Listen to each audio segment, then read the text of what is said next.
Rita Arora classes में आपका स्वागत है।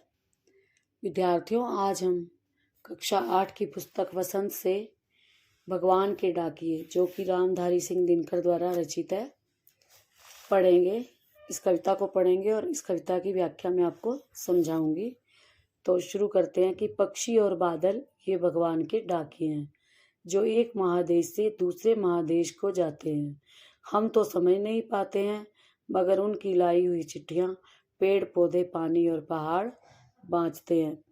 प्रस्तुत पंक्तियों में जो है रामधारी सिंह दिनकर ये कहना चाहते हैं कि पक्षी और बादल ईश्वर के भेजे हुए डाकिए जैसे हैं, जो मुक्त भाव से एक देश से दूसरे देश में भाईचारे की, विश्व बंधुत्व की भावना का संचार करते हैं।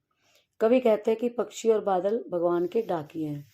पक्षी एक देश से दूसरे देश में विचर कर अर्थात उड़ उड़ कर, और बादल जो है उमड़ घुमड़ कर प्रेम और विश्व बंधुत्व का संदेश देते हैं।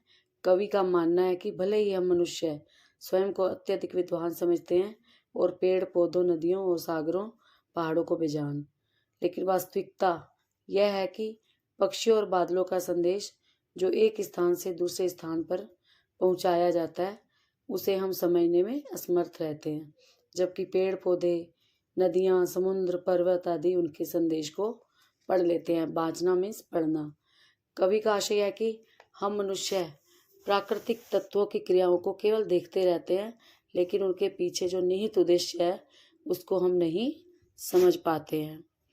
हम तो केवल यह आंकते हैं कि एक देश की धरती दूसरे देश को सुगंध भेजती है, और वह सौरभ हवा में तैरते हुए पक्षियों की पांखों पर तिरता है, और एक देश का भाप दूसरे देश में पानी बनकर गिरता है।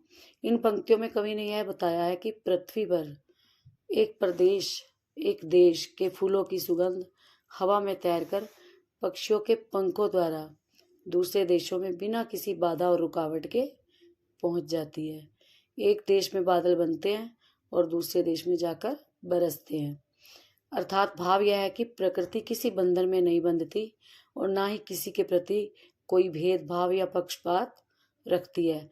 वो प्रकृति सबको समान भाव से देती है, और मनुष्य को प्रकृति से सीखना चाहिए कि आपसी प्रेम भाव से और सीमाओं में ना बंधे, बल्कि संपूर्ण विश्व को अपना परिवार समझें और समझना चाहिए। इस कविता के माध्यम से कवि ने मनुष्य को विश्व बंधुत्व का, भाईचारे का, आपसी प्रेम और सद्भाव का संदेश दिया है। आशा करती हूँ कविता का भावार्थ समझ में आ गया होगा। अगर आपने ये चैनल सब्सक्राइब नहीं किया है तो कृपया सब्सक्राइब कर दें। धन्यवाद।